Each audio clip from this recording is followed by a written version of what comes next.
Welcome to Rajat short hand. Dictation शुरू होगा 5 second बाद।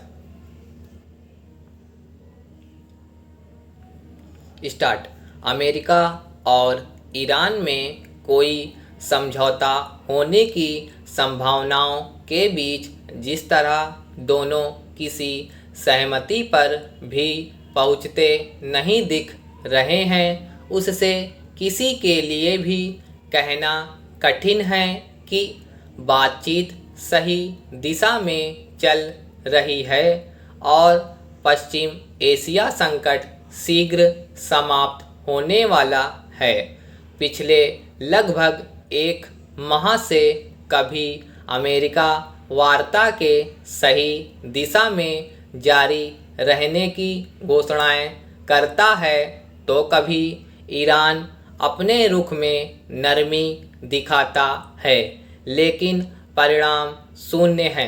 बीच बीच में अमेरिका और ईरान दोनों एक दूसरे को धमकी भी देते रहते हैं। साफ है कि दोनों का एक दूसरे के प्रति गहरा अविश्वास है और कथित तौर पर मध्यस्थता कर रहा पाकिस्तान संदेशों का आदान प्रदान करने के अतिरिक्त और कुछ करने की स्थिति में नहीं। इसका कोई खास मतलब नहीं कि दोनों देशों में युद्ध विराम कायम है, क्योंकि वह होर्मुज समुद्री मार्ग बाधित ही है, जिससे विश्व के 5वें हिस्से की ऊर्जा आपूर्ति होती है। यह आपूर्ति करीब करीब ठप होने के कारण ऊर्जा संकट गहरा गया है और उसका बुरा असर अमेरिका समेत सभी देशों की अर्थव्यवस्था पर पड़ रहा है। अब ट्रंप के उन दावों पर भरोसा करना कठिन हो रहा है कि ईरान समझौते के लिए तैयार है। वैसे समझौता ना हो पाने के लिए केवल अमेरिका को ही जिम्मेदार नहीं ठहराया जा सकता, क्योंकि ईरान भी इस जिद पर अड़ा है कि वह होर्मुज पर अपना आधिपत्य नहीं छोड़ेगा और अपने संवर्धित यूरेनियम को लेकर कोई समझौता नहीं करेगा। इसका अर्थ है कि वह परमाणु हथियार बनाने के इरादे का परित्याग नहीं करना चाहता।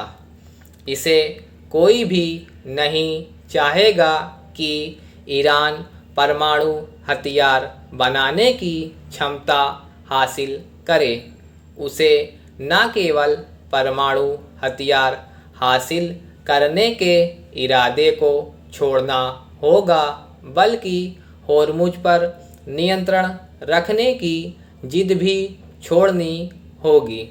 होर्मुज एक स्वतंत्र समुद्री मार्ग है और ईरान को यह अधिकार नहीं दिया जा सकता कि वह उसे अपनी निजी जागीर समझ ले अथवा वहां से गुजरने वाले जहाज़ों से टैक्स वसूले। यह अंतर्राष्ट्रीय नियम कानूनों की अवहेलना करने वाली जिद है। ईरान यह दिखा रहा है कि पश्चिम एशिया संकट जारी रहने से उसकी सेहत पर कोई असर नहीं पड़ रहा है, पर सच यह है कि वह आर्थिक तबाही के मुहाने पर है। ऐसे में उसे अपनी जिद छोड़नी चाहिए। बदले में अमेरिका को भी उसे यह भरोसा दिलाना होगा कि उस पर फिर हमला नहीं होगा। दोनों देशों को यह समझना होगा कि उनके बीच का गतिरोध विश्व अर्थव्यवस्था के लिए नासूर बन गया है।